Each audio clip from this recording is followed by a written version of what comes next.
Welcome to our first video for Chapter 1, Section 1. So in this, we're going to be talking about what we call parent functions and some graphs that have had transformations of the parent functions. So in here, we've got a problem in which you're going to be identifying the function family and looking at some transformations that have been made. But before we do that, let's go and look at a little bit of a review of what parent functions are. So in your journal, under section 1.1, under the first core concepts, you're going to notice that we have a list of the four function families that we're going to be looking at in this section. So the four functions are constant, linear, absolute values, and quadratic. So let's just look at each of these briefly and just describe what those functions look like when we graph them. So the first one is constant. That just means that our function is equal to a constant, just a number. So there is no variable in there. There's no x value. And because of that, our graph, when we change f of x and set it equal to y, we get the graph of y equals 1. We just have a horizontal line that passes through the y value of 1. So it has a y-intercept of 1 and just is a horizontal line that goes off infinitely in both sides. So when we look at the domain and range of a constant function, we notice that the domain is all real numbers. What that means is for all values of x, there is always a y value on our graph. Anywhere we choose a value for x, so -1, 10, there's always going to be a y value associated with it. So that means we have a domain of all real numbers. For our range, what that means is for what y values do we have values of x? We're going to look at this and we see that we only have x values at y equals 1. If we chose any other y values, like y equals 0, we have no points on our graph that pass through y equals 0. So our range is limited to this constant that our graph is equal to. So that's consistent with all constant graphs. So linear, this is where we have a value, a variable of x with just to the first power, no exponent with it. And this line is going to have a slope and a y-intercept. Now our parent function is just going to be the value of x. What that means is it has a slope of 1 and a y-intercept of 0.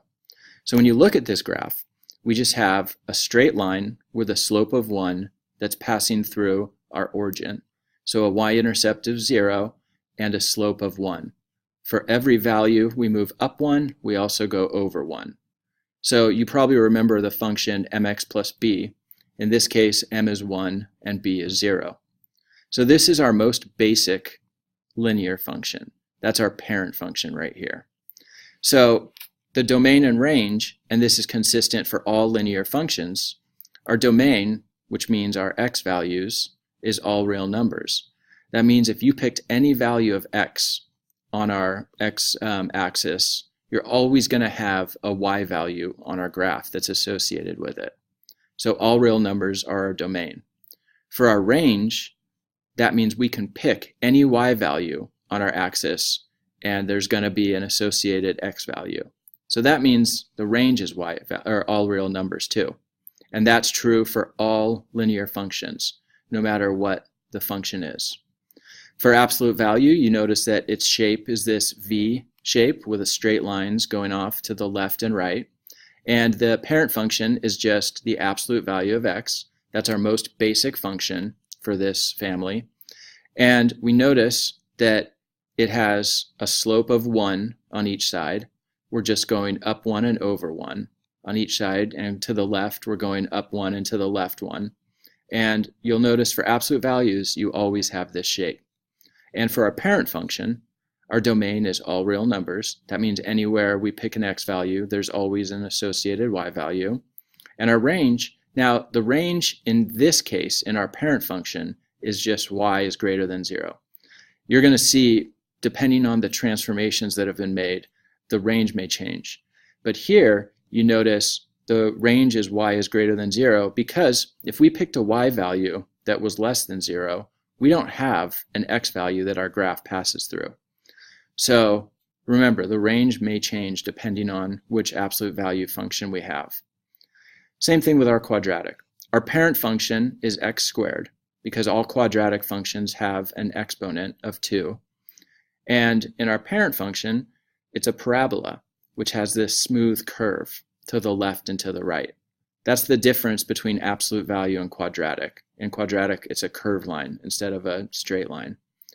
Now, our domain, again, is all real numbers, because for any x value we pick, we always have a y value on our graph that goes through it.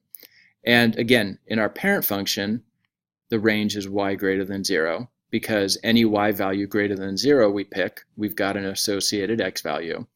But depending on the transformations, that may also change. So just remember, these are our parent functions. These are the most basic functions, and all other functions that we look at in this chapter are just transformations of these parent functions. Now, we've got a few vocab terms that we want to look at here. Remember, parent functions are these 4 functions here, the most basic in each of the family.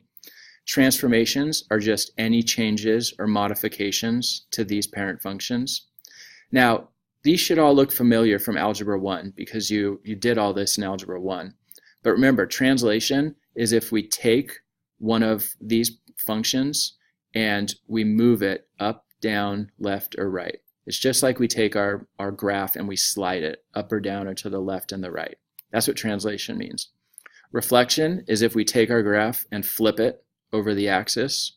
So, for our absolute value, it would be taking this and flipping it over our x-axis, so now it goes down to the left and right. Vertical stretch and shrink. That's if we're taking our graph and either pulling it up, stretching it, or pulling it to the left or right, stretching it. So these are the terms that you need to know for this chapter. So let's go back and look at this example. So in this, we're not asking you to define the exact transformation. I just want you to look at this graph and describe the changes that are made from the parent function. So first of all, we can tell that this graph has been moved up. Remember, our parent function goes through and hits the origin. This, the base of the v, has been moved up 1 from the origin to y equals 1. Now also, if you look at the width of our v, if you go back to the parent function and compare it, this is a wider v than this one right here. This one looks a little narrower.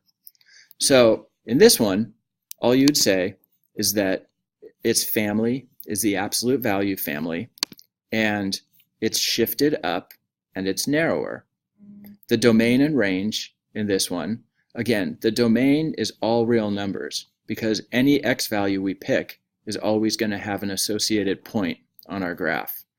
But in this case, our range has gone up from y is greater than or equal to 0 to y is greater than or equal to 1.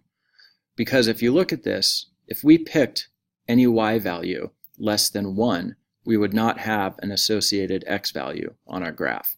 We only have an associated x value if y is 1 or greater.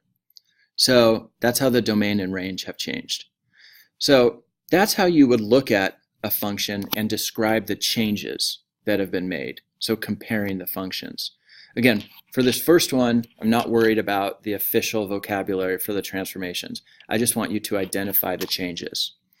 So what I want you to do in the text box that comes up, I want you to write your answer. And what I want you to do is identify the function family to which this function belongs, and then compare the graph to the parent function.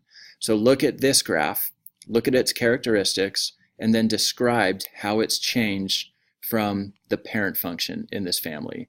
So talk about the changes to the shape of the graph, but also the domain and range. So go ahead and type that into the text box that appears now.